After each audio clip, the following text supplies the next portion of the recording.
और बड़ी खबर आपको बता दें, पुणे में लग्जरी गाड़ी से 2 लोगों को कुचलने के मामले में आरोपी नाबालिग लड़के की जमानत रद्द कर दी गई है। जुवेनाइल जस्टिस बोर्ड ने आरोपी नाबालिग की जमानत रद्द कर दी है। उसे 5 जून तक बाल सुधार गृह भेज दिया गया है। इससे पहले 19 मई को जुवेनाइल जस्टिस बोर्ड ने आरोपी नाबालिग को 300 शब्दों का निबंध लिखने की सजा सुनाकर जमानत दे दी थी, जिसके बाद मामले ने तूल पकड़ा था और अब जानकारी मिल पा रही है कि जमानत याचिका को खारिज कर दिया गया है।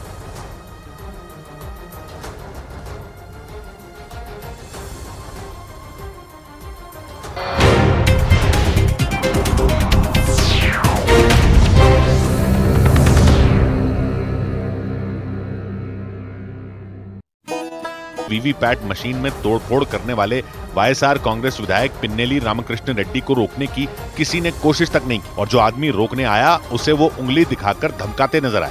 इस बीच बिहार की काराकाट लोकसभा सीट से निर्दलीय चुनाव लड़ने वाले भोजपुरी फिल्मों के एक्टर पवन सिंह को बीजेपी ने पार्टी से निष्कासित कर दिया। इस लोकसभा सीट पर उनका मुकाबला बीजेपी की अगुवाई वाले गठबंधन एनडीए के प्रत्याशी उपेंद्र कुशवाहा से होगा। पवन सिंह ने बीजेपी में रहते हुए बिहार की काराकाट लोकसभा सीट से निर्दलीय उम्मीदवार के तौर पर पर्चा भर दिया था और इसी वजह से बीजेपी ने उन्हें पार्टी से निकालने का फैसला सुना दिया, क्योंकि माना जा रहा है कि बिहार की काराकाट लोकसभा सीट पर पवन सिंह एनडीए की तरफ से चुनाव लड़ रहे जेडीयू के प्रत्याशी उपेंद्र कुशवाहा के लिए मुश्किल खड़ी कर सकते हैं। इसी वजह से उन पर पार्टी विरोधी गतिविधियों में शामिल होने का आरोप लगाते हुए बीजेपी से निष्कासित कर दिया गया। हालांकि ऐसा करते ही बीजेपी लालू यादव की पार्टी आरजेडी के निशाने पर आ गई। आज इतने दिनों के बाद इनको याद आया कि पवन सिंह की जो गतिविधियां हैं बीजेपी के खिलाफ है, जो अब निकाल रहे हैं। पवन सिंह और बीजेपी के बीच खींचतान तब शुरू हुई थी जब उन्हें बीजेपी ने पश्चिम बंगाल की आसनसोल लोकसभा सीट से उम्मीदवार बनाया था, लेकिन उन्होंने आसनसोल से टिकट लौटाते हुए बिहार की काराकाट लोकसभा सीट से निर्दलीय नामांकन कर दिया था। जबकि काराकाट लोकसभा सीट बीजेपी ने गठबंधन में अपनी सहयोगी नीतीश कुमार की पार्टी जेडीयू को दी है और पवन सिंह के यहां से नामांकन करने का मतलब ये हुआ कि वो इस सीट पर एनडीए के प्रत्याशी के खिलाफ ही चुनावी मैदान में कूद पड़े। तभी से ये माना जा रहा था कि बीजेपी उन पर एक्शन ले सकती है और काराकाट में वोटिंग से पहले बीजेपी ने पवन सिंह को पार्टी से बाहर का रास्ता दिखा दिया। उधर पश्चिम बंगाल में कलकत्ता हाईकोर्ट के ओबीसी प्रमाण पत्र पर दिए फैसले पर सियासी घमासान मच गया। राज्य के मुख्यमंत्री ममता बनर्जी ने कोर्ट के इस फैसले को मानने से ही इनकार कर दिया। कलकत्ता हाईकोर्ट ने पश्चिम बंगाल में 2010 के बाद जारी सभी ओबीसी सर्टिफिकेट रद्द करने के आदेश दे दिए।